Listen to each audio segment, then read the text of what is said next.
안녕하십니까. 코엑트 제주밸브의 두 번째 세션의 좌장을 맡게 된 저는 서울 아산병원의 노진석이고요. 다음 이제 좌장 선생님께서 인사하면서 이제 발표자 설명하겠습니다.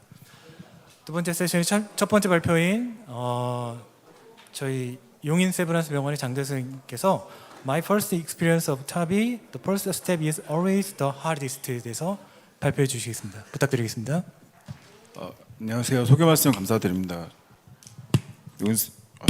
용인 세브란스 병원 장대석입니다. 저는 오늘 저의 첫 번째 타비 케이스에 대해서 이제 선생님들께 이제 이야기를 전달할까 합니다. 코엑트 제주밸브에서 저한테 이제 타비 세션, 밸브 세션 발표를 이제 좀 요청했을 때 저는 약간 좀 기대도 되고 굉장히 많이 당황스럽습니다. 세션 이름이 이제 나이트메어 세션인데 저에게는 사실 지금 이 상황이 나이트메어가 아닌가 싶습니다. 용인 세브란스 병원은 지난 2020년 3월에 개원해서 지금 이제 약 5년, 이제 만 5년 차, 연차로 따지면 5년 차에 접근하고 있는데요. 그동안 이제 많은 시술을 진행해왔고, 선생님도 아시다시피 이미지도 지금 저희 이제 OCT로 좀 약간 특화된 병원이긴 한데, 이렇게 많이 진행되고 있는 상황인데, 특히 이제 AS 환자들 이제 타비 시술은 그동안 진행한 적이 없습니다. 그래서 이렇게 타비를 진행해보자라고 이제 교수님께서 이제 저에게 이제 말씀을 하셔가지고, 그냥 타비를 한다고 하면 그냥 하면 되는 줄 알았습니다. 개인적으로 이제 11년 전에 신규 때 타비 케이스를 한번 해본 적이 있었는데요. 그때는 사실 이제 너 저기서 서 있고 그냥 레피드 페이시만 하면 된다라고는 얘기 들었었는데 그때도 사실 긴장해가지고 제너레이터 뺏기고 멀리서 한번 이제 바람 봤던 기억이 있습니다. 그래서 이번에도 그냥 하면 되는 거가 보다 싶어서 이제 진행을 했지만 이렇게 심평에다가 이제 타비 실시 기간 신고를 했어야 됐습니다. 그래서 상하반기 정규 신고가 있었고 저희는 약간 이제 상하반기 2번밖에 없으니까 이제 언제 신고를 해야 기다리고 있었는데 저희 병원처럼 이제 이전에 타비 실시 경험이 없던 기관에서는 이제 시설이나 장비, 인력 그리고 이제 실적 기준을 충족하면 언제든지 이제 개별적인 신고가 가능했습니다. 기준들을 보면은 이제 병원에 이제 이런 에크모 장비들이 있어야 됐고, 그다음에 이제 인력 충족이 되어 있어야 됐고, 그다음에 이제 시술 연간 실적도 있어야 됐고, 또한 이제 주기적으로 이제 심평원에 신고를 했어야 됐습니다. 실적 건수를 먼저 보면 이제 흉부외과에서 진행하는 수술 이제 연간 10건 이상, 그다음에 이제 우리가 흔히 말하는 에바테바 10건 이상, 코로나리 PCI 100건 이상이 실적 건수를 충족해야 됐습니다. 저희 병원에서는 이제 실적 건수는 이제 충족이 되어서 신청하려고 준비를 하고 있었고 2021년 상반기 신청에 예정이 있었습니다. 하지만 이렇게 이제 갑자기 이제 흉부외과 전문의 선생님이 퇴사를 하면서 인력적인 부분에서 이제 부족했었는데 인력적인 부분 보시면 이렇게 이제 흉부외과 심혈관 수술 경험이 있는 흉부외과 전문의 각 2인 이상이 이제 상근해야 된다는 조건이 있어서 저희 또 이제 2021년에는 타비를 실시하지 못했습니다. 시간이 지나서 이제 23년에는 인력적인 충족이 되어서 이렇게 타비 실시 기간 승인 받았고 오른쪽 보신 것처럼 이제 심평에서 통보를 받았습니다. 이제 타비를 할 준비는 되었고 케이스를 말씀드리면 이제 남자 86세 환자고 당연히 이제 CBS AS 환자고 CKD 스테이지 4면서 이제 캐로티드 아테리에 아테로스클로시스를 가지고 있던 환자분이셨습니다. AS를 이제 구분해 보면은 이제 이렇게 노멀부터 이제 12호까지 나눌 수 있는데요. 이제 벨로시티가 4 이상, 그다음에 이제 프레셔 그레디언트 40 이상, 그다음에 이제 아ortic 밸브 에어리어가 1.0 제곱센티미터 이하면 우리는 시비어 AS라고 분류하고 있습니다. 오른쪽 보시는 것처럼 이제 시술 2주 전 에코를 보시면 숏 엑시스 뷰에서 이렇게 이제 칼슘이 조금 있는 시비어 AS 영상을 확인할 수 있습니다. 이 시술 2주 전 시행한 에코의 레포트를 보면 제가 아까 말씀드린 그 기준에 다 부합하는데요. 민 프레셔가 이제 40 이상이었고, 그다음에 이제 그 벨로시티도 4.23, 그 마지막에 에어리어 0.74까지 이제 모든 이제 환자분이 이제 시비어 AS에 적합하는 기준을 갖추게 되었습니다. 그러면 이제 시비어 AS일 때 무조건 타비를 하느냐? 지난 2021년 이제 ESC 개정된 가이드라인을 보시면 수술과 탑이 이제 이렇게 두 가지로 나눠져 있습니다. 수술은 이제 75세 미만의 환자이거나 이제 그다음에 이제 STS 스코어가 낮을 때는 이제 수술을 해라. 하지만 이제 75세 이상의 올드에이지 고령의 환자거나 STS 스코어가 8% 이상이면 타비를 해야 된다라고 이제 권고하고 있는데요. STS 스코어를 보면은 이제 수술 위험도를 계산한 스코어입니다. 이렇게 많은 품목들이 있는데 이렇게 환자에 해당되는 것을 체크한 다음에 계산을 한 다음에 이제 그 스코어를 알 수가 있습니다. 이 STS 스코어가 중요한 이유는 우리나라에서는 이제 이렇게 급여 기준에 해당되기 때문인데요.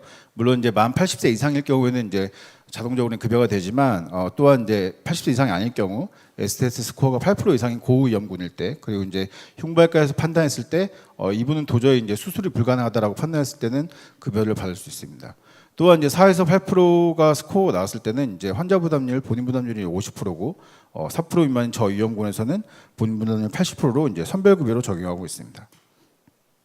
저희가 이번에 선택한 디바이스는 이제 에볼루트인데, 이제 왜 선택했냐면 사실 첫 케이스다 보니까 무조건 안전이 중요했거든요. 그래서 교수님도 그렇고 이제 여러 이제 회사들과 이제 미팅을 통해서 우리는 무조건 이제 안전하게 해야 된다. 그래서 이제 에볼루트 선정하게 되었고요.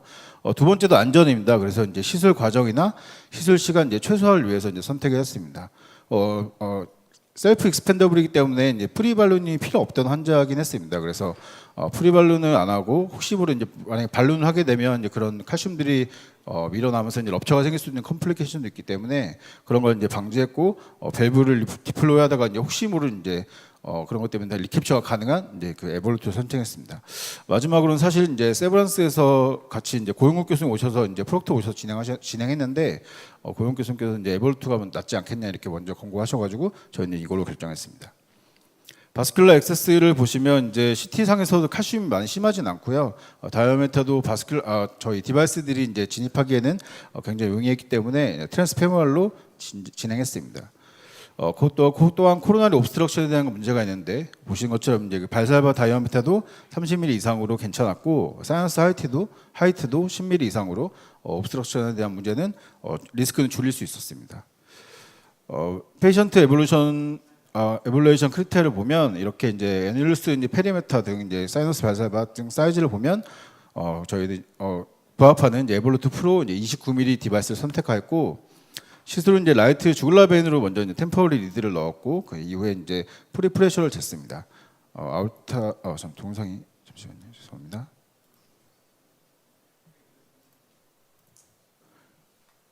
이쪽에 이제 아우터 프레셔 이제 엘브리 프레셔를 재고 이제 프리 프레셔는 이렇게 나왔고요. 디바이스 인스펙션 후에 이제 디바이스를 진입하신 거를 볼 수 있습니다. 그레이드 커브를 지나서 이렇게 이제 마지막 디플로이 이제 하고 있는 장면이고, 그다음에 이제 이렇게 코로나리 혹시 모르는 이제 옵스트럭션 확인하고 이제 마지막 이제 밸브 위치도 보면서 이제 아우타그램 한 후에 마지막으로 이렇게 이제 디바이스를 완전히 디플로이하는 장면입니다. 저희가 사실 처음 시술이다 보니 긴장한 면도 있고 교수님께서 약간 놓치신 분도 있는데 엔조 마지막 파이널 영상이 이 영상입니다. 왜냐면 이렇게밖에 전혀 안 됐는데 저희가 놓친 부분이 약간 좀 사진도 이쁘게 찍고 약간 결과물을 좋게 만들었어야 되는데 약간 그런 부분에서 아쉬운 점이 있었습니다. 시술 전 프레셔와 시술 후 프레셔 비교한 사진이고요.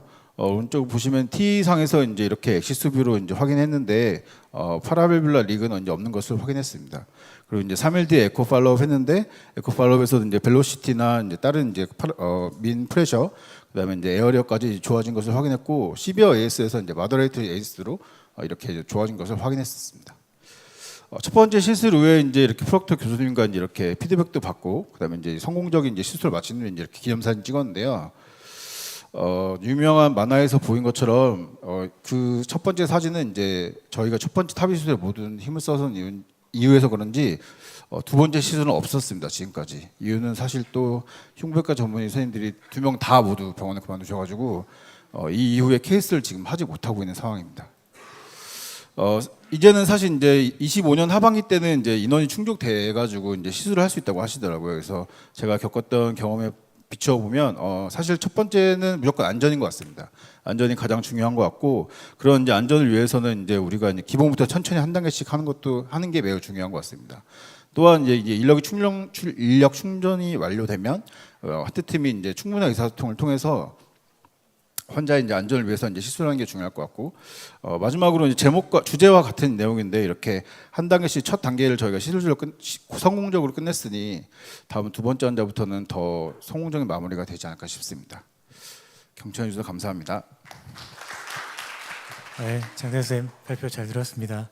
내용만 들으면 가장 힘든 부분은 흉부외과 선생님이 계시냐 안 계시냐인 것 같은데, 네, 아무래도 대부분의 첫 번째 밸브를 하는 병원들은 혹시라도 디플로이먼트 과정에서 실수를 많이 하는 셀프 익스펜더블을 선호하는 것 같습니다. 네. 혹시 뭐 패널이나 오디언스께서 질문 있으시면 부탁드리겠습니다. 예, 안녕하세요. 대전성모병원 방선사 이주호입니다. 다른 게 아니고 일단 저희도 이렇게 탑의를 하면서 저장을 좀 놓치는 경우가 좀 있더라고요.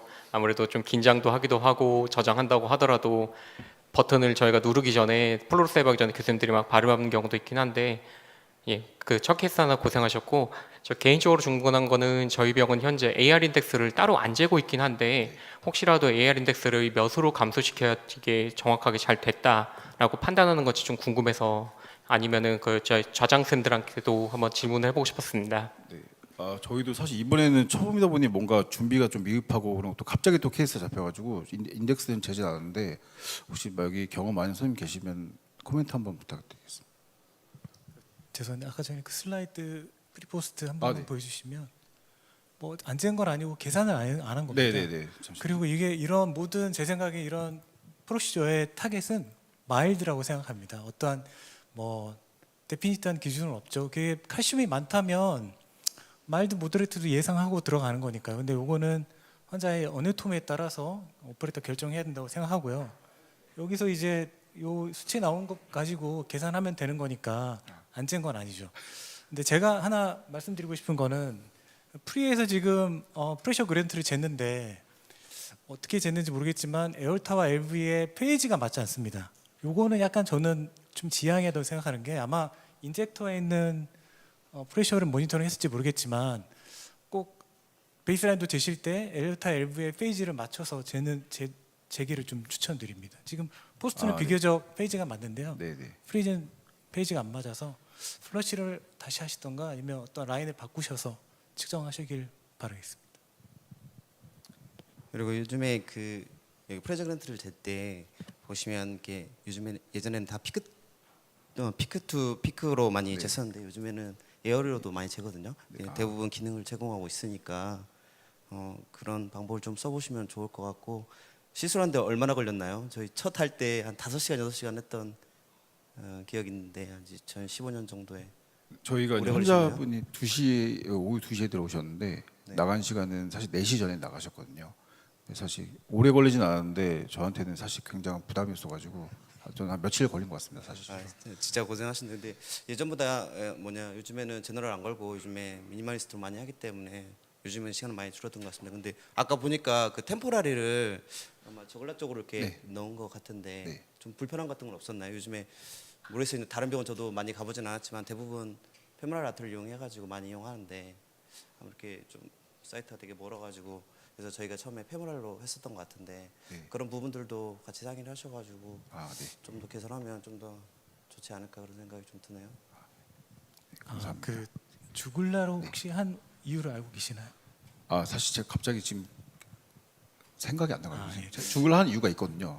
저희를 기준으로 따지면 아무래도 에볼루스는 퍼머넌트 페이스메이커 좀 레이트가 높다 보니 혹시나 프로시저 이후에 환자가 오랫동안 컴플리트 에이블락 등으로 퍼머넌트 일 때까지 좀 조금 편하게 있으라고 초반에 좀 주글라를 넣었던 경험이 있어요. 그런데 좀 단점이 뭐냐면 피머랄은 페이싱이 안 들어갈 때 즉각 대처가 가능하죠. 근데 주글라를 넣었을 때는 혹시라도 이게 잘 안 들어갔을 밸브를 넣어놓고 페이싱이 안 들어갔을 때 대처가 쉽지 않습니다. 그래서 저희는 결국에는 주글라를 안 하기로 저희 병원에서 결정했거든요. 이거는 비단 뭐 어느 게 뭐 맞다 뭐 저기는 없는데 뭐 저희가 저희 경험에 비하자면 그렇습니다. 네, 박상문 선생님. AR 인덱스 관련해서 질문이 있어가지고 컷오프는 0.25, 뭐 100을 곱하면 25가 컷오프고요. 그렇게 한 이유가 이제 에코카디오그래피랑 밸리데이션을 해봤을 때 에코카디오그래피에서 이제 그 AR 인덱스랑 밸리데이션 한 값 중에 마일드의 민 값이 25랑 맞아가지고 저희가 컷오프를 그렇게 하기로 했습니다. 그래서 25나 0.25라고 생각하시면 될 것 같습니다. 저는 개인적인 질문인데 흉부외과 교수님이 안 계시면 탑의를 못 하나요? 그게 기관 신청 기준에 네, 근데 제가 초창기 때 기관 신청을 할 때 기억에 의하면은 장비가 다 있고 그런 다음에 그 연계해서 할 수 있는 기관이 옆에 인근에 바로 대기가 돼 있는 상태라면 흉부외과 선생님이 본인 병원에는 안 계시더라도 그러니까 의뢰를 한 걸 답변을 주거나 아니면은 바로 수술을 할 수 있는 그런 기간이 있으면 되지 않나요? 혹시 제가 기억이 좀 가물가물해서 그렇지 않나요? 혹시 안 되는 걸로 알고 계시는 건가요? 그래요. 네, 감사합니다. 제가 잘 몰라서 한번 여쭤봤습니다. 저 뭐 그 화면에 보이는 저 프리프레셔 그레디언트는 아마 APIP 상태일 때 좀 하셨던 것 같고, 주글라로 그 페이스메이커를 넣을 때는 저희는 5프렌치보다 6프렌치가 훨씬 컨트롤이 잘 되거든요. 그래서 6프렌치를 가급적 사용을 하려고 하고 있습니다. 네, 다른 질문 없으면 예, 발표 감사합니다. 네, 감사합니다. 네, 두 번째 세션 그 은평 성모병원의 이종민 선생님 그 valve migration rescue 타바 in it isn't over until it's over. 네, 이 표현은 은평 성모병원의 모 교수님이 아주 많이 쓰는 표현으로 알고 있습니다. 발표 잘 부탁드립니다. 소개 말씀 감사드립니다. 안녕하십니까, 은평성모병원 방선사 이종민입니다. 말씀하신 대로 제목을 그렇게 교수님이 지어주셨고 그래서 저도 이렇게 쓰게 됐습니다. 이제 제가 이번 케이스 먼저 소개시켜드리기 전에 저 요즘 프로야구 굉장히 재밌는데 저도 이제 삼성 라이온즈 팬입니다, 개인적으로. 그래서 예전에 삼성 왕조 시절에 오승환 선수가 9회 말에 올라오면은 삼성 팬들 야구를 안 봤거든요. 9회 말은 무조건 이긴다 생각하고. 근데 이럴 때 한 번씩 이렇게 블론 세이브를 합니다. 그렇게 되면 이제 경기도 망치고 팬들 마음도 아프고 그런 일들이 몇 번 있었는데 아마 제가 준비한 케이스가 이런 블론 세이브 같은 케이스인 것 같아서 한번 준비해봤습니다. 먼저 케이스 소개시켜드리도록 하겠습니다. 85세 여환으로 디스프니아로 저희 병원 호흡기내과 팔로우하고 계셨고 이제 워크업 하던 중에 잠시만요. 에코카디오그램에서 CVAS가 이제 발견이 됐습니다. 밸브가 잘 움직이지 않았고 에어리어 또한 좁아진 것을 볼 수 있었습니다.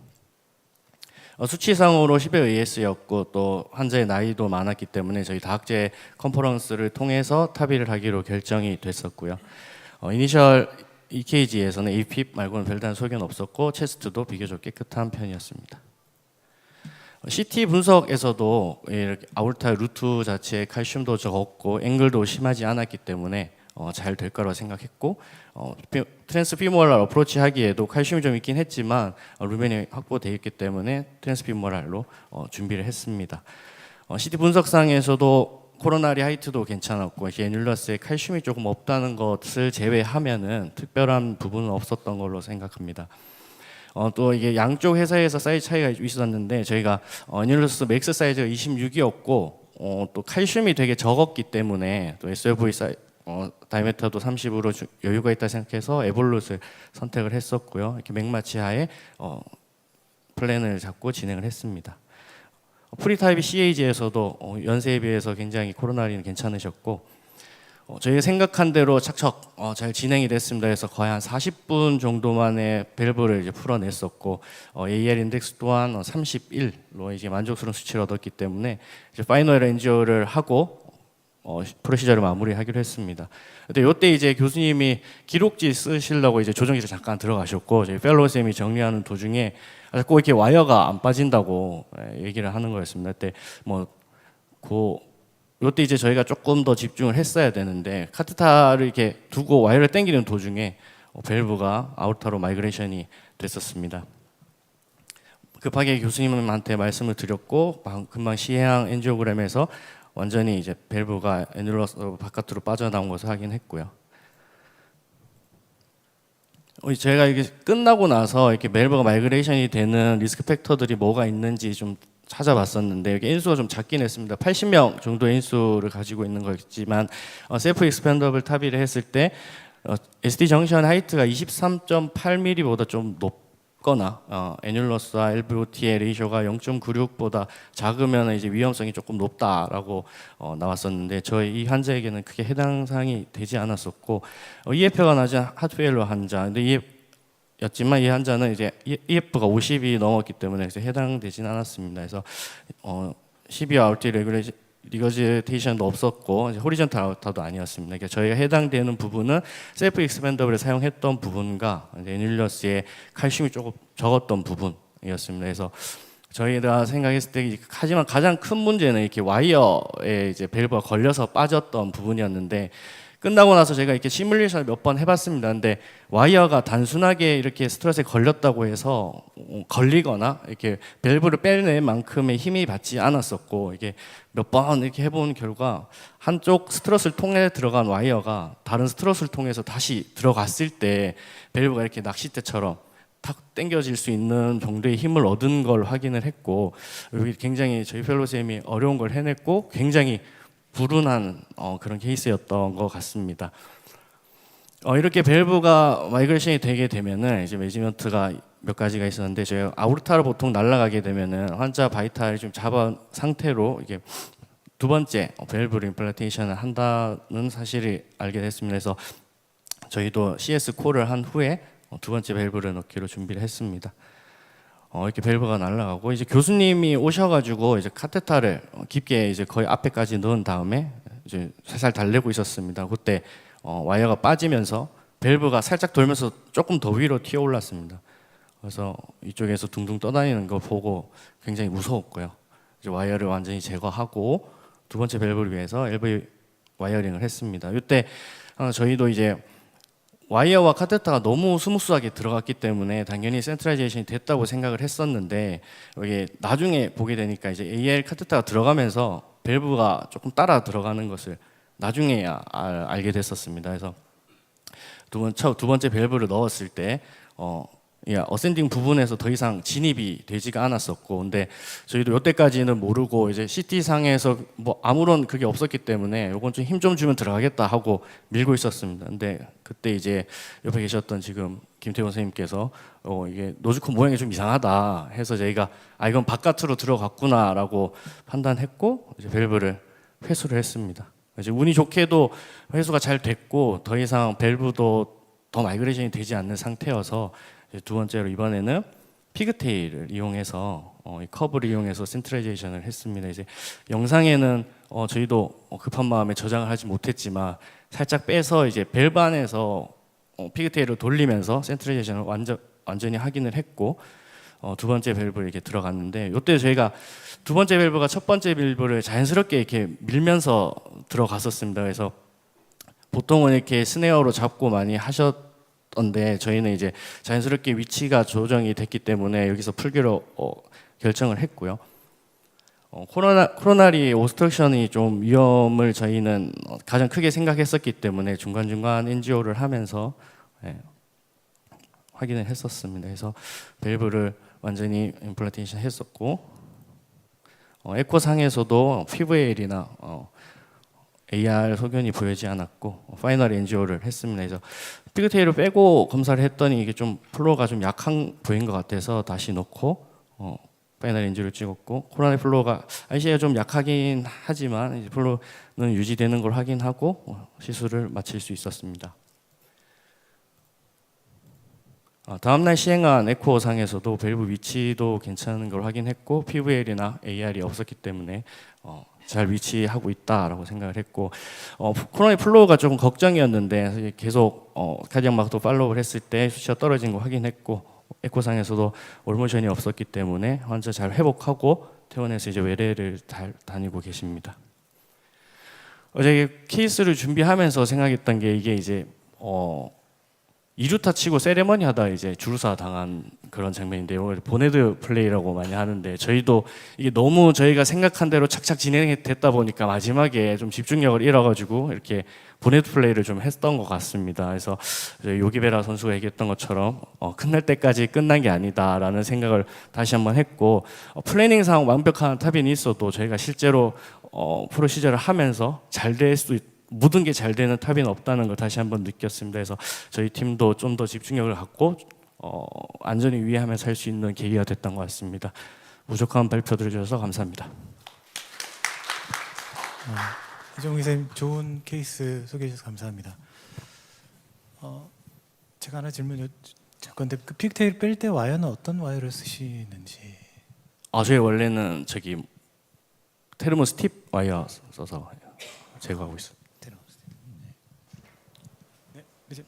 그러면 저 이후에 그 코로나리 액세스는 어떨 거라고 예상이 혹시 되세요? 위치를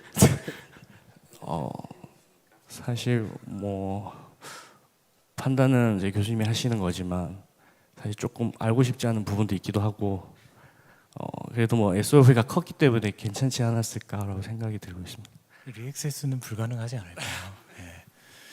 여기 비슷한 케이스가 예전에 한양대 김범관 선생님이 발표를 하시는데 똑같은 얘기로 센트럴로 와이어가 들어가지 않아서 와이어를 이렇게 셀 사이로 들어간 거를 딜버를 그러니까 다시 세컨 밸브를 넣다가 기존의 밸브가 완전히 찌그러졌던 케이스를 김범관 선생님이 발표하셨는데 그래도 다행히 은평 성모에서는 그거를 좀 빨리 캐치하고 다시 이렇게 성공적으로 세컨 밸브를 넣으신 것 같습니다. 그 케이스 저번에 한번 봤어가지고 저희도 그래서 이렇게 학회에서 경험을 나누는 게 굉장히 중요하다고 생각합니다.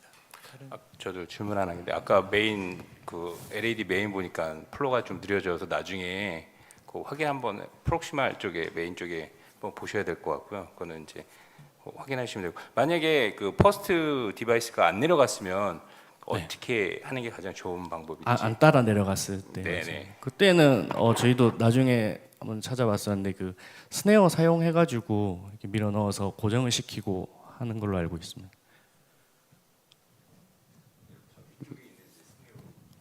잡아서 이렇게 좀 밀면서 이렇게 저희도 경험이 없어서 정확하게는 잘 모르겠지만 사실 저 개인적인 생각에서는 스네어를 이용해서 저희 생각은 스네어 이용해서 약간 앵커를 시켜 놓고 디바이스 그 두 번째 디바이스를 넘기고 나서 나중에 이제 앵커된 거를 그 월에 붙여 놓고 나오는 방식이 아닐까 싶습니다.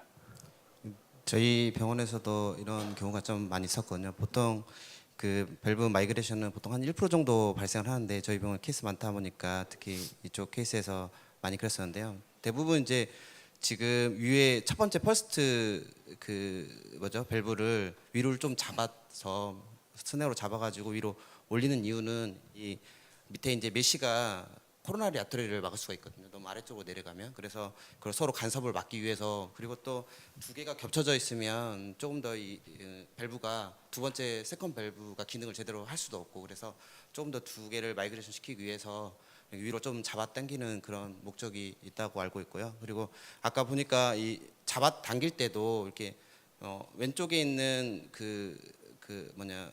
크라운인가요? 그 크라운을 이렇게 잡는 것보다는 오른쪽에 있는 그 크라운을 잡아가지고 잡아 당기는 것이 조금 더 그 아터리에 손상을 좀 덜 입힌다고 하거든요. 그래서 이렇게 아래쪽 걸 잡아가지고 좀 텐션을 좀 유지한 상태에서 밸브를 두 번째 밸브를 넣어가지고 서로 간섭이 없게끔 하는 게 가장 좋은 룰이라고 저는 그렇게 알고 있습니다. 또 간과하지 말아야 될 게 또 저희가 아울타에 넣고 빼고 하다 밸브 자체가 움직이면서 아울타 다이색을 만드는 경우도 많거든요. 그래서 굉장히 주의해서 해야 되고 탑이하려다가 벤탈을 해야 되는 경우가 발생할 수도 있습니다. 그래서 좀 주의가 좀 필요하지 않을까 그런 생각도 듭니다. 네, 다음 질문 없으시면 이제 발표 감사합니다. 세 번째는 이어서 제가 하도록 하겠습니다. 세 번째도 똑같이 그 컴플리케이션에 대해서 해주실 것 같은데요. 노즈콘 가이드 에올틱 밸브 크로싱에 대해서 성빈센트 병원 손영준 선생님께서 발표해 주시겠습니다. 부탁드립니다. 네, 안녕하십니까. 저희 병원에서 했었던 나이트메어 케이스에 대해서 발표하게 된 빈센트 병원 방사선사 손영준입니다. 일단 이제 오래전부터 제주밸브에 참석하고 싶었었는데 이렇게 초대해 주셔서 진심으로 감사드립니다. 제가 발표하려고 하는 것은 노즈콘 가이디드 에올틱 밸브 크로싱인데 제목은 이렇게 거창하지만 사실상 이제 밸브 딜리버리하면서 빠지지 말아야 할 사파리 와이어가 빠지게 되고 그래서 난감한 상황이 생겨서 그게 왜 어떻게 발생했는지 그리고 어떻게 극복했는지에 대한 그런 케이스니까 편안하게 들으시면 좋을 것 같습니다.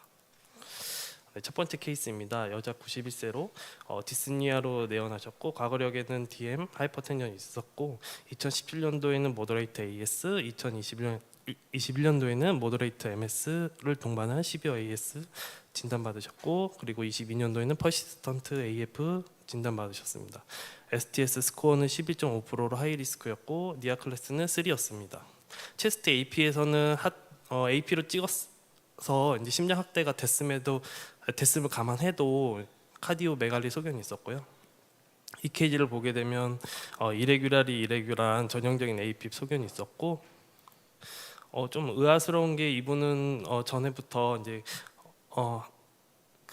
혈압을 유지하기 위해서 CCB나 베타 블로커를 드셨음에도 불구하고 레이트 컨트롤이 전혀 안 되는 그런 AFib이었고, 노악은 AFib은 노악이다 이런 암기 공식이 있어가지고 이분은 당연히 노악을 드실 거라 생각을 했는데 와파린을 드시고 계셔가지고 왜 와파린을 먹고 있지 하다 보니까 MS를 동반한 환자에서는 와파린을 먹어야 된다라는, 그러니까 MS를 동반한 AFib 환자에서는 와파린을 먹어야 된다는 그런 인디케이션이 있더라고요. 그래서 이런 발표 자리가 이런 제가 여기까지 공부하게 된 계기가 아닌가 이런 생각을 하게 됐고, 엑시스를 보게 되면은 이제 레프트 엑시스 데비에이션이었는데 2010년도부터 왔을 때부터 이미 리드원은 파지티브, AVF 네가티브인 걸로 봐서 레프트 안테리어 파스큘러 블럭이 있다든지 아니면 레프트 하트에 이제 리모델링이 오면서 이제 컨덕션 딜레이가 있었던 환자가 아닌가 싶었고, 프리코디알 리드를 보게 되면은 보통은 V3, 4에서 이제 트랜지션이 일어나야 되는데 이분은 V5에서 6에서 이제 트랜지션이 일어나는 거 보아서 하트가 클락와이즈로 로테이션 돼 있지 않았나 그런 생각을 하게 되었습니다.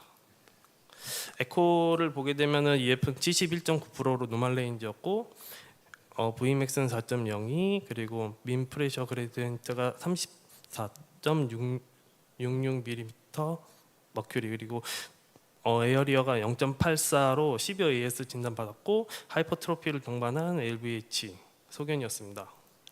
그리고 MV 에어리어가 1.64cm 스퀘어로 마일드에서 모더레이트 MS 소견이 있었고, 그리고 RV 시스톨리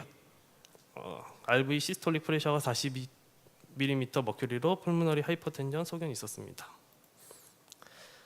이분은 이제 2020년도부터 AV 에어리어가 1.14에서 팔로업 할 때마다 칼시피케이션 양이 증가함에 따라서 에어리어가 점점 작아지는 걸 볼 수 있고, 그와 동반해서 Vmax도 3.45m/s에서 점점 향상되는 모습을 볼 수 있습니다. 그래서 타비를 위해서 일단 그 전에 코로나리에 문제가 있는지 엔지오를 했고, 이노미아트리 토탈이었고 레프트 라디알로 어세스해서 코로나리 엔지오했는데 RCA는 뭐 팀플로 3의 스테노시스는 관찰되지 않았습니다.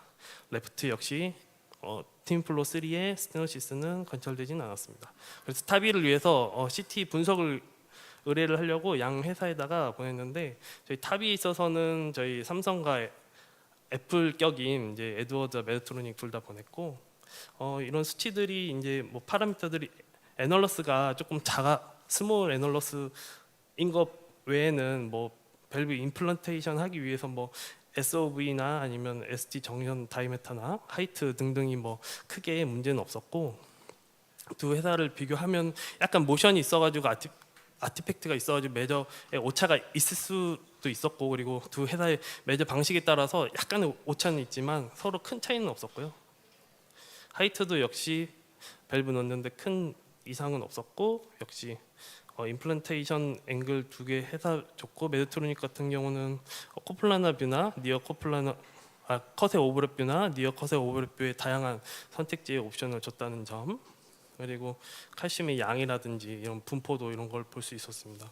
문제는 이제 베스트 어세스먼트 하는 그 사이트들이 5mm보다 조금 작은 구간들이 많이 보여서 좀 어려움이 있을 것으로 보였고, 특히 레프트가 더 타이트한 데가 많았었기 때문에 라이트로 어세스를 해야 되겠다라는 고려를 했고, 문제는 어브돔이나 에오타가 너무 투처스했기 때문에 상당히 어려움이 있을 것으로 예상됐으나, 저희는 약간 이제 교수님이 그래도 손에 익은 디바이스를 쓰자 해가지고 결국에는 에드워드 사피엔을 고르고 스트라티지는 제너럴로 하고, 하이브리드 룸이 있는데 저희 그때 케이스가 있어가지고 결국엔 그냥 캐스랩에서 하기로 했고, 라이트 라디알은 이미 토탈이었기 때문에 레프트 라디알로 피크테일 걸고, 레프트 페모랄은 타이트한 데가 많았기 때문에 라이트 페모랄로 어프로치를 하기로 했습니다. 그리고 T 가이드 하에 LV 와이어 페이싱하고,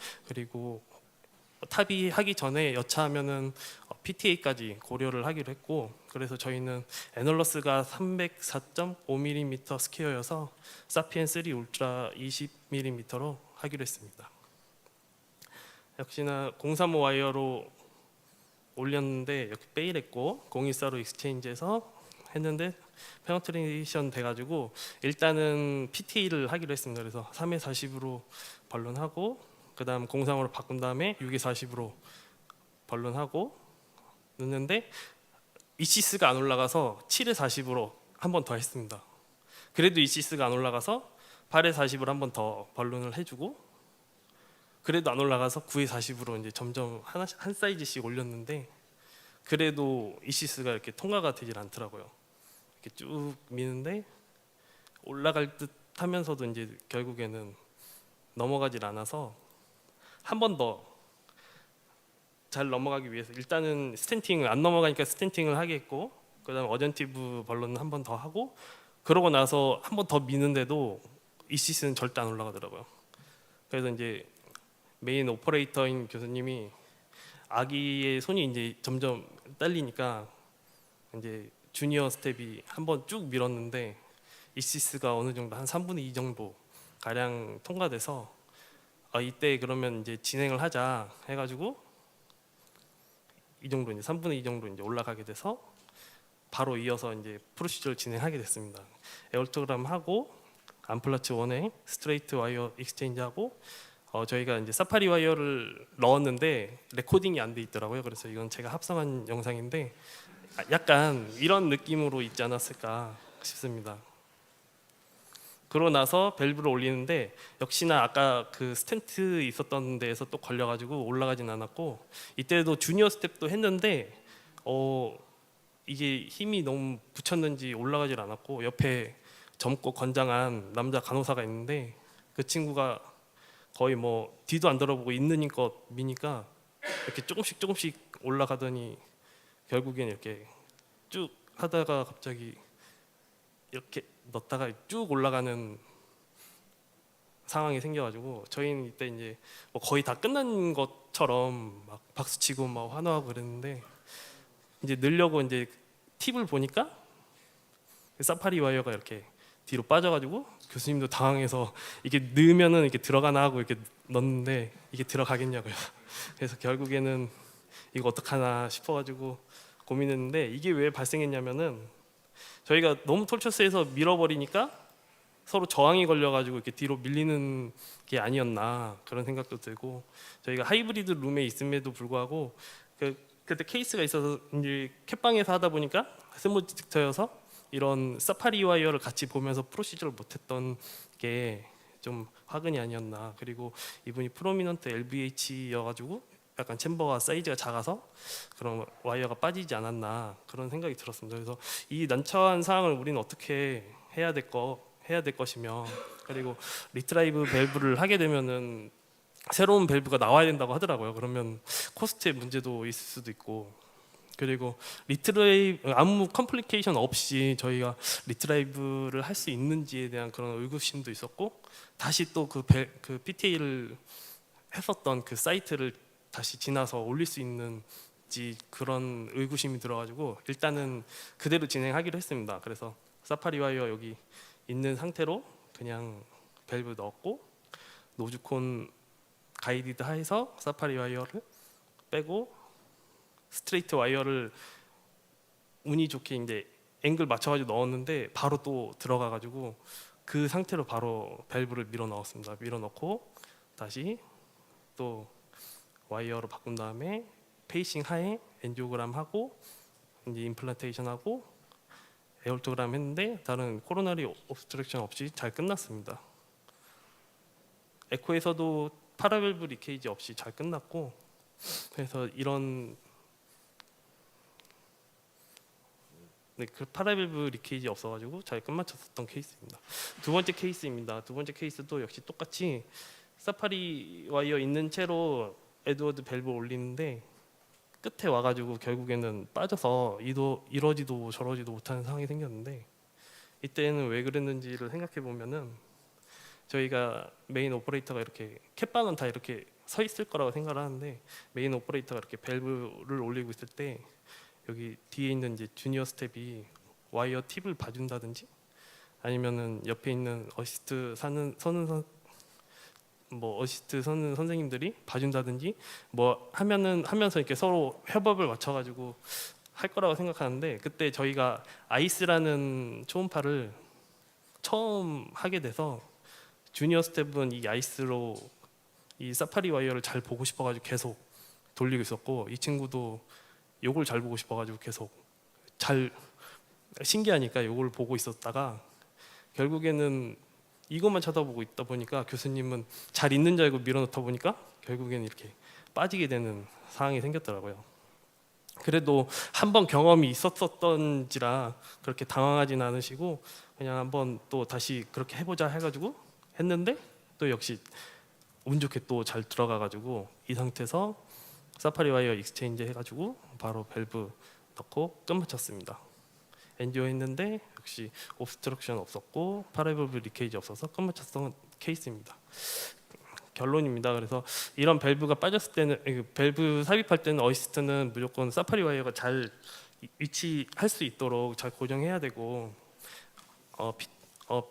페리페랄 아테리에 디지즈가 있으면 PTA도 여차하면은 고려해볼 필요가 있을 것 같습니다. 그리고 이러한 상황이 생기면은 노즈콘 가이드 하에 이렇게 와이어를 넣는 것도 좋은 옵션일 것 같고 디스커션 포인트로는 이렇게 페리페럴 아테리 디지즈가 있는데 과연 그 사이트가 괜찮았는지에 대한 거와 그리고 진짜 노즈콘 해서 하는 방금 그런 옵션이 괜찮았었던 건지에 대한 그런 고민과 그리고 다른 밸브를 썼었으면은 가능했을지에 대한 그런 디스커션 포인트가 있을 것 같습니다.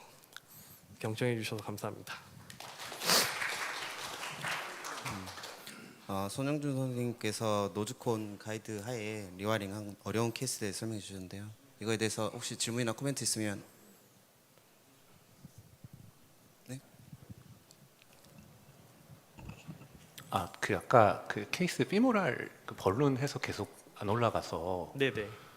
스텐트를 넣으셨는데 네.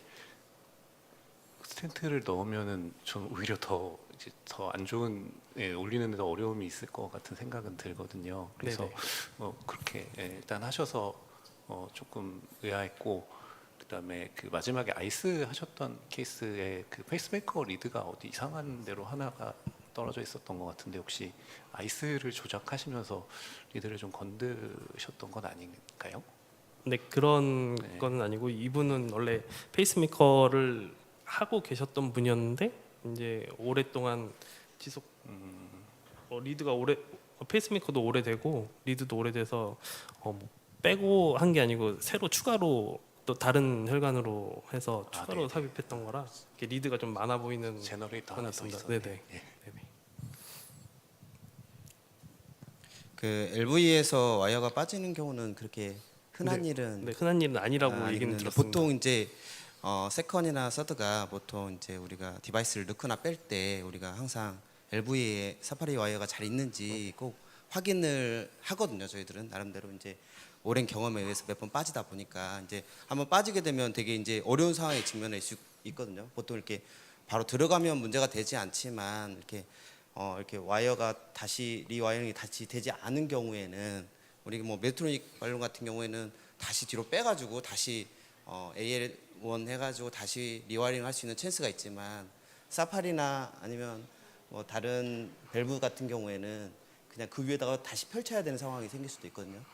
리와이어링을 다시 못한다 하면 그러니까 항상 이렇게 좀 주의를 해야 될 필요성이 있을 것 같고 그리고 아까 밑에 쪽에 페리페라 이렇게 올라갈 때 보니까 되게 어렵게 올라가던데 그 아래쪽에는 일리악이나 페모랄도 되게 혈관이 조그만하고 맞습니다. 이렇게 막 엄청 힘줘가지고 밀었는데 분명히 그 일리악이나 페모랄에 인저리를 많이 입혔을 것 같은데 혹시 끝나고 나서 끝나고 확인하셨나요? 나서 사실상 이 끝나고 나서 며칠 있다가 PTA를 엔듀를 했는데 거기 또 역시 스롬부스에 차가지고 거기 PTA 했었던 경험이 있었던 것 같습니다. 보통 이제 이제 일리악이나 이쪽에서 마지노선에 있는 베슬 같은 경우에는 저희가 끝나고 나서 꼭 좀 환자 상태 좀 지켜보고 그리고 가능하면 DSA로 NG를 좀 찍어보는 걸 저희는 하고 있거든요. 충분히 에어리가 크다고 하면 문제가 되지 않는데 좀 작은 경우에는 우리가 특히나 뭐 칼슘이 있는 좁은 공간이 있다 그러면 분명 다이섹션이 될 가능성이 높고 좀 시간 좀 지나면 그 다이섹션이 또 포포로 이어져 가지고 환자한테 좀 심각한 그런 상황이 생길 수도 있기 때문에 혹시라도 좁은 공간이 있거나 그러면 꼭 다시 한번 찍어보자고 이렇게 권하시는 것도 좋을 것 같고 또 하나는 저희가 이제 예전에 한번 저희도 이렇게 와이어가 빠져가지고 다시 한번 넣으려고 했었는데 저희는 그냥 사파리 와이어를 이렇게 이용해가지고 넣었거든요. 근데 지금 아까 보니까 사파리 와이어가 아닌 스테이트 와이어를 했는데 무슨 와이어를 혹시 저희 그 테르모에서 테르모로 해서 그게 그 디바이스가 들어가지는 거예요? 근데 또 운이 좋게 또 잘 들어가가지고 사파리가 그냥 들어가면 CBOS는 아니겠죠. 혹시 프리다일레이션을 했다면 혹시나 가능할 가능성이 그래도 없지만 운이 좋았던 것 같고요. 짧게 우리 이동준 선생님 짧게 질문하고. 네, 이두환 선생님 질문이랑 비슷한 질문인데요. 일단 프리다일레이션을 안 한 케이스이기 때문에 사실 뭐 이 프리탑 이전에 CT를 보고 페리페랄을 평가하고 들어가셨겠지만 사실 밸브 셀렉션을 왜 사피엔 밸브로 했는지도 조금은 궁금하고요. 사피엔 밸브를 아까 이두환 선생님 말씀대로 다이색 문제도 있지만 사실 가장 큰 문제는 저렇게 밀다가 아울팅 럽처되면 그거는 뭐 사실 개방에서 일어날 수 있는 최악의 컴플리케이션인데 굳이 사피엔 밸브를 계속 고집하시고 중간에 왜 에볼루 밸브로 바꾸지 않으셨는지도 조금은 궁금합니다.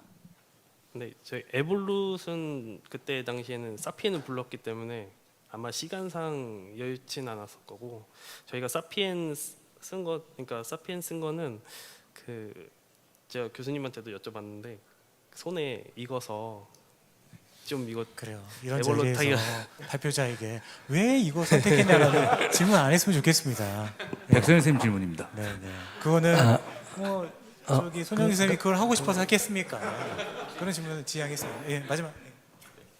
우리가 가장 이제 두려워하는 어세스 프로세스가 중에서 칼시피케이션, 토치 스피드, 그다음 코베치인데 지금 코베치가 되게 심하잖아요. 그래서 작년에 코액티브 발표에서도 런더 캐스트를 넣었을 때 펴지지 않으면 아예 다른 어세스를 한번 해보라고 찾아보라고 한 게 발표하신 선생님이 계셔가지고 저는 이제 말씀드리고 싶어서 아예 그래서 다음 연재가 아마 그런 연재니까 다음 주제. 감사합니다. 그럼 소영 선생님 고생하셨습니다. 네, 감사합니다. 시간상 여기까지 하겠습니다. 예, 고생들 많으셨습니다. 마지막 연자십니다. 마지막 연자는 원주 세브란스 기독병원의 송태호 선생님께서 Non-Femoral Assessed for TAVI 데이터 Where We Need Access XRE 액세스에 대해서 발표해 주시겠습니다. 답을 주실 건가요? 자, 부탁드립니다, 선생님. 네, 답이 제목에 나와 있고요. 네, 저는 원주 세브란스에서 근무하고 있는 강사 송태호입니다. 좋은 자리에서 발표하게 돼서 영광이긴 하지만 마지막 발표 순서인 만큼 최대한 빠르게 진행해 보도록 하겠습니다.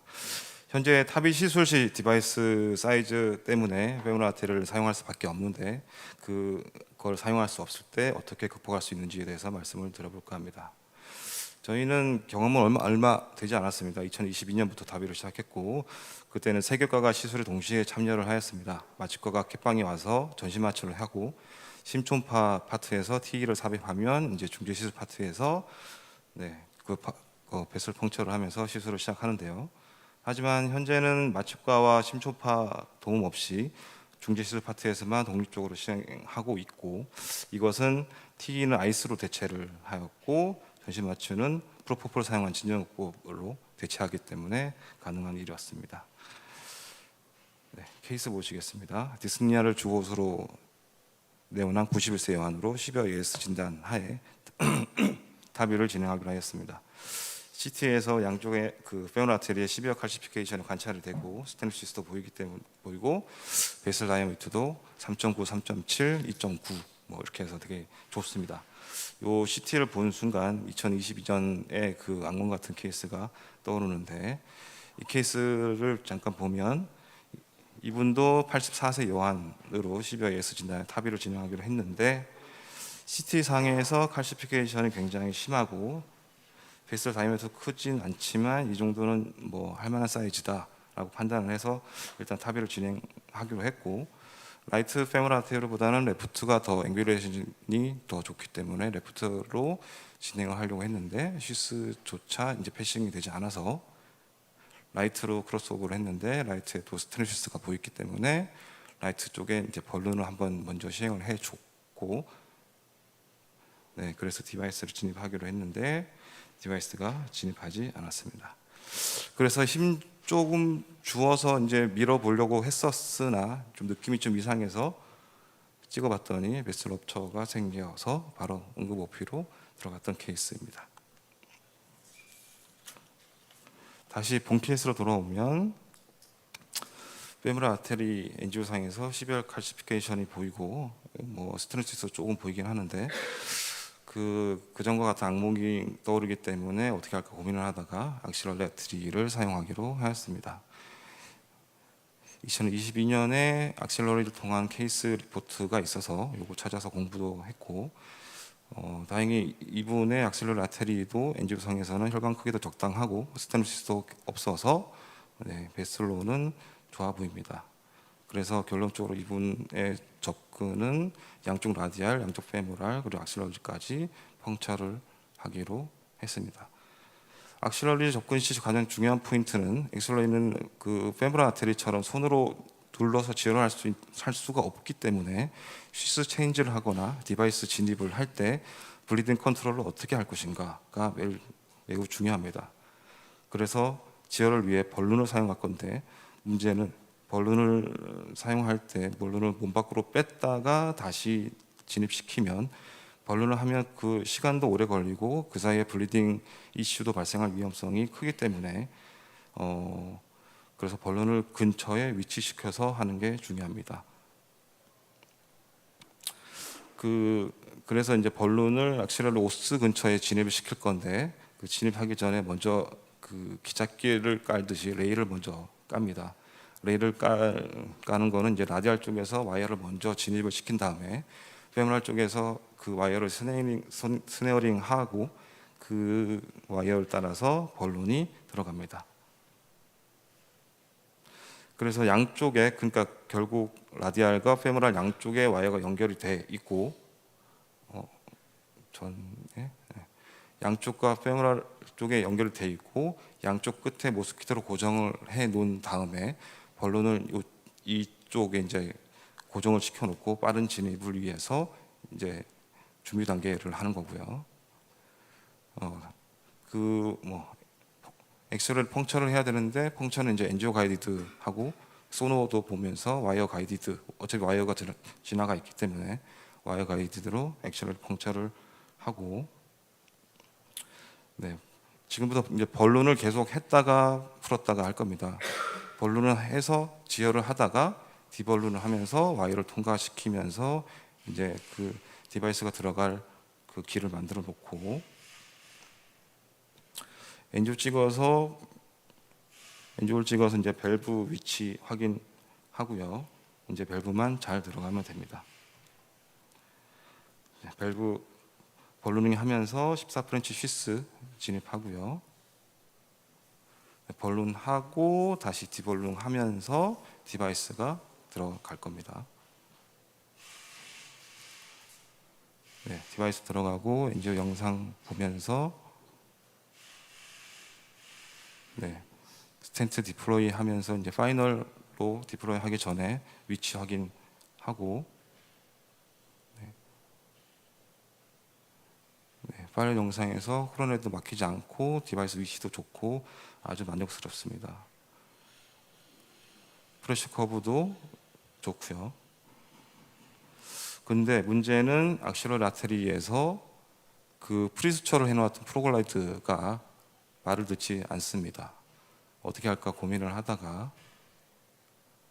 그러니까 프로글라이드 계속 실패를 하면서 다이섹도 생기고 플로우도 가지 않습니다. 결국에는 그라프트 스텐을 넣어서 다이섹 커버하고 플로우도 잘 가게 만들어 놓았습니다. 네, 다행히도 해피하게 끝이 났고요. 시술에 도움을 주신 그 서울 성모 황병희 교수님께서도 엑셀러리 탑이 성공한 병원 중에 탑5 안에 들게 된 걸 축하한다라는 말씀도 전해주셨고, 그래서 정리를 해보면 페모럴 아테리가 작고 스테노시스가 심하고 칼슘도 많으면 굳이 페모럴 아테리를 고집하지 말고 악셀러리도 고려해 볼 수 있겠다. 다만 블리딩 컨트롤에 각별히 주의해야 한다는 결론을 내리면서 발표를 마치겠습니다. 감사합니다. 선생님 발표 감사합니다. 저희가 이제 타비 환자들이 일반적으로 고령의 환자들이 많다 보면 어프로치 하는데 많은 애로점들이 많이 있죠. 그래서 그러니까 지금 선생님 발표해 주신 것처럼 XR 액세스를 했을 때 굉장히 좋은 효과를 볼 수 있는 답을 주신 것 같아서 감사드리고요. 근데 지금 아까 발표하면서도 말씀하셨다시피 프로글라이드가 안 되고 지혈하는 게 굉장히 어려워서 그라프트 스텐트는 어떻게 사용을 해서 크로징 펑처 사이트를 갖다가 크로징을 하게 되신 거죠? 하신 거죠? 궁금한 포인트. 그라프트는 다이색 때문에 그라프트 스텐트를 쓰신 거잖아요. 펑처한 사이트에 네. 지혈은 어떻게 하셨는지 궁금하거든요. 그때도 본론을 하면서 그라프트를 진입을 시켰습니다. 본론을 하면서 이제 블리딩을 막고 있다가 그다음에 그러니까 포인트는 지혈을 어떻게 하셨는지 단순히 본론으로만 막고 있었다는 거죠. 제가 잠깐 설명드리자면 그 서브클리어 오스티움의 벌룬 탐폰 테크닉이에요. 이게. 네. 워낙 이제 엑실라리는 눌러서 지혈이 안 되니까 딜리버리 시스를 넣는다든가 디바이스를 넣을 때 눌러서 지혈이 안 되니 벌룬 탐폰으로 막아놓고 진입시키는 건데 자 코베라 스텐트는 프로파일이 굉장히 커요. 그래서 레디알로는 접근이 안 되고 피모랄 그 스네어 했던 그 루트로 아마 들어갔을 겁니다. 네. 그 들어간 루트 과정에서는 아마 벌룬 탐폰은 아마 못했을 거고 네. 그냥 그쪽으로만 어느 정도 리스크를 감안하고 들어간 거고 블리딩은 커버드만 들어가면 다 끝이 납니다. 펑처 사이트에 커버드 스탠만 들어가면 뱃살이 이제 그 아테로톰이 된 부분이 완전히 실링이 되니까 그거는 문제가 없습니다. 그래서 이 트랜스 엑실라리의 가장 중요한 포인트가 결국에는 지혈을 어떻게 하느냐, 펄큐테니였을 때 지혈을 어떻게 하냐가 가장 큰 키포인트거든요. 그래서 일부 데이터에 35명 그 펄큐테니스를 했던 자료 중에 결국에는 41%, 15명이 커버드 스텐트를 썼다라는 연구가 있어요.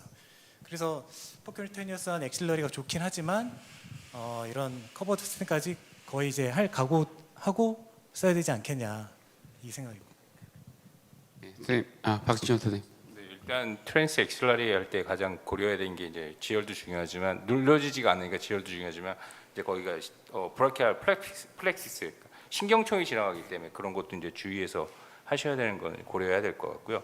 그리고 작년에 봤을 때 그러니까 퍼클로즈 하나 걸어놓고 그다음에 퓨머실로 해가지고 디바이스 한 다음에 나중에 이제 다 빼시고 그래도 블리딩 있을 때 벌룬으로 해가지고 한 10분 정도 하니까 케이스가 좋아졌다는 케이스도 있었긴 하거든요. 그래서 그런 것도 한번 고려해볼 맞습니다. 여지가 본론으로 있습니다. 일단 본론으로 최대한 지혈한다면 안 되면 이제 커버드 스탠트 쓰는 건데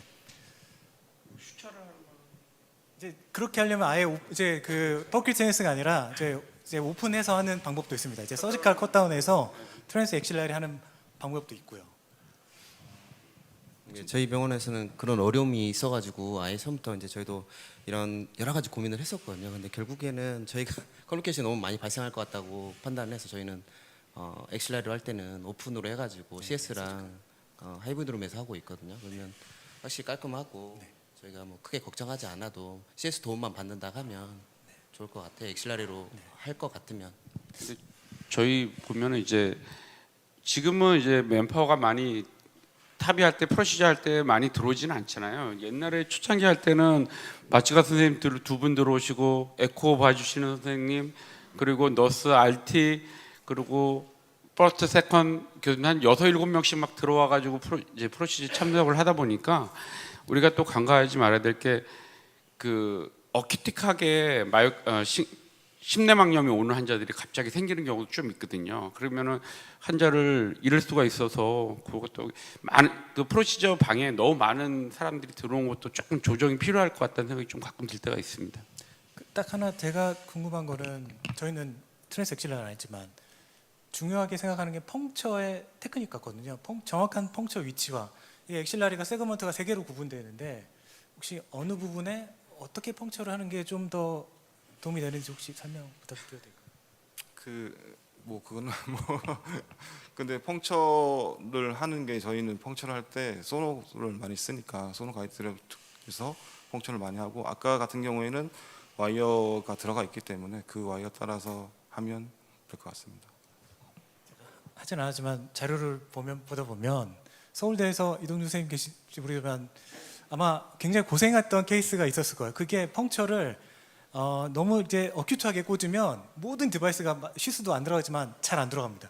그러고 나서 엄청 블링도 심하고 그래서 니들 각도도 중요하고 그리고 이제 라타라 서브스카필라 라타라 소라시 아트리고 이게 세그먼트 세컨 앤 서드 사이에 들어가는 걸 알고 있는데 혹시 이동준 선생님 잠깐 설명 부탁드립니다. 지금 노진석 쌤이 말씀하셔가지고 지금 안 그래도 구글 다시 열심히 찾았는데 그 2와 3 사이에 머리 쪽으로 올라가는 가느다란 브랜치가 하나 나옵니다.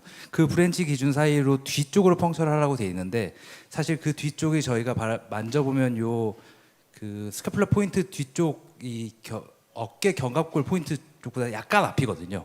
그래서 사실 상당히 두껍고 니들이 들어가는 것도 굉장히 어렵고 그래서 저희 같은 경우도 그때 7cm 마이크로 니들로 겨우겨우 펑처를 했었고 뭐 똑같이 퍼클로즈 페이를 하고 저희도 그라프트 스탠트를 넣었었는데 퍼클로즈 페이를 한 이유 중에 가장 큰 이유가 노진 선생님 말대로 굉장히 어큐트하게 딥하게 들어가기 때문에 퍼클로즈가 60도 제대로 못 물어줍니다. 그래서 하나의 퍼클로즈가 물고 나면 그 다음 퍼클로즈가 양쪽을 십자가 교차로 다시 물어줘야 되는데 그 과정이 이루어지지 않기 때문에 결과론적으로는 하나의 퍼클로즈만 결국 물게 된 거고 14프렌치 메트로닉 쉬스가 왔다 갔다 하면서 구멍을 낸 건 사실 14프렌치 이상일 거고 퍼클로즈가 권고하는 사이즈는 8프렌치 이상은 2개를 쓰라고 권고를 하고 있는데 그렇기 때문에 이제 2개의 퍼클로즈로도 사실 안 되는 거고 워낙은 두꺼워서 잘 안 되는 거고 사실 노진 선생님 말대로 GS나 TS 협조가 된다면 오픈으로 하시는 게 가장 안전하지 않을까 싶습니다. 뭐 저희도 못 그랬었고요.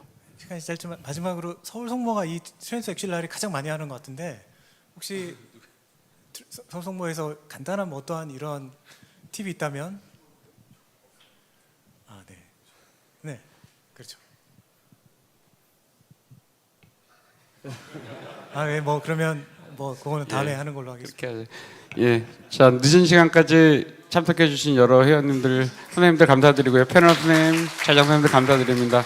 예, 제주도에서 좋은 밤 보내시기 바라겠습니다. 감사합니다.